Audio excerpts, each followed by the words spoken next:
10 মিনিটের মধ্যে মনে করেন বাড়ি কয়েক বাড়ি একবারে লগত গেছে গা।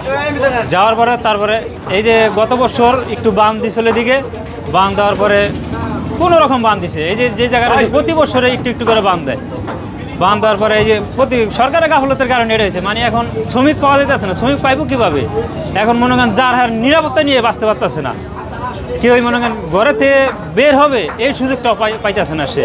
তাই আমি মনে করি যে এটা সরকারের গাফলতের কারণেই এই ভাঙনটা ভাঙছে। এখন সরকারের কাছে আবেদন যেন এটা যে যত চেষ্টা করে তাড়াতাড়ি এটা ঠিক করার জন্য অনুরোধ করছি।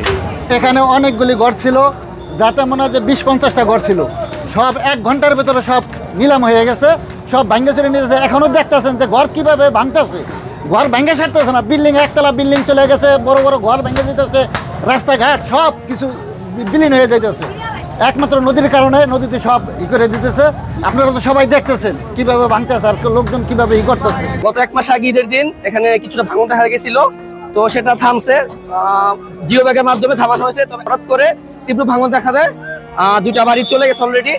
তো আধা ঘন্টা ভাঙনে 4টা দোকান চলে গেছে, 2টো ট্রলার ডুবে গেছে। তো এখন কিছুটা কমছে, কিন্তু পদ্মা নদী যেহেতু এটাকে কখন এটা বিকট রূপ ধারণ করে আসলে বলা যায় না।